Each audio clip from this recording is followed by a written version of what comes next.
नमस्कार, मैं हूं शालिनी और आप देख रहे हैं चैनल के पब्लिशर एडिटर श्री कृष्णा राज अरुण की धारदार संपादन में संचालित कंट्री एंड पॉलिटिक्स। आइए बढ़ते हैं आज की बड़ी खबर की ओर। आखिर हिमालय की पीड़ाओं को कब समझने की कोशिश होगी? हमें जागना ही होगा। कृष्ण राज अरुण।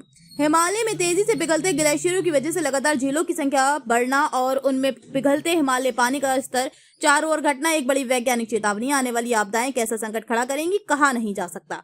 हाँ, अगर राजनीतिक इच्छा शक्ति, प्रशासनिक सूझबूझ ने वैज्ञानिकों के साथ मिलकर हल निकाल लिए तो बचाव हो सकता है।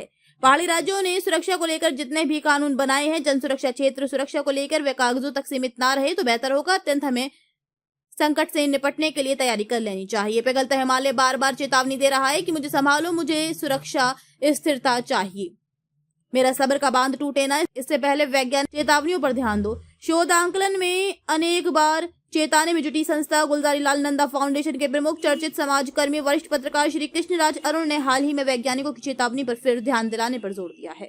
उन्होंने कहा है कि गंगा यमुना से जुड़ी तमाम नदियां 2026 में महानगरों में जल प्रलय लेकर आए। इससे पहले झीलों की खतरनाक होती स्थिति पर हल निकालना होगा। ये झीलें अपना आकार भी बढ़ा रही हैं, जिससे वैज्ञानिकों की चेतावनियां संकेत देती हैं कि बाढ़ का खतरा बढ़ता ही जा रहा है। अन्य संकट भी सावधानी योग्य।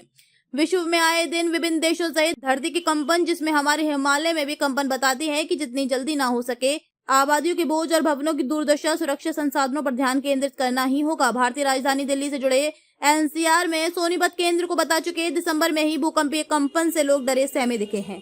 बढ़ता प्रदूषण, महानगरों में उद्योग के काले धुएं से लोग रोगियों की कतार में होते जा रहे हैं। ये लापरवाही की स्थिति से देश संकट में हालात में ग्लोबल वार्मिंग के कारण हिमालयी क्षेत्र का पर्यावरण नष्ट कर रहा है। पर्यटन का सौंदर्य निगलने में कोई कसर नहीं बची है। संभलने के लिए ये समय अभी बाकी है। ग्लेशियर पिघलने और झीलों के बनने के मुख्य कारण। गौर करने योग्य तथ्य, बढ़ता वैश्विक तापमान, ग्रीन हाउस गैसों के उत्सर्जन से पृथ्वी को औसत तापमान बढ़ रहा है, जिससे ग्लेशियरों पर कम बर्फ जम रही है और बर्फ तेजी से पिघल रही है। कम बर्फबारी, सर्दियों में बर्फबारी कम होने और गर्म हवाओं के कारण ग्लेशियरों का द्रव्यमान कम हो रहा है। मानवीय गतिविधियां, औद्योगिकीकरण और जलवायु परिवर्तन की दर में तेजी आई है, जो सीधे तौर पर ग्लेशियरों के पिघलने से जुड़ी है। पर्यावरण हितों की दृष्टि से मजबूत कदम जरूरी है। बड़े महानगर बसाहट में हम ये न भूलें कि जिस मानव जाति के विकास के लिए हम महानगर बसा रहे हैं, वो ही हमारे अज्ञान कारणों से बचा बिना करहाती चीखों में दब न जाए, जैसा हर वर्ष भारी बाढ़ की आपदाओं में होता आया है।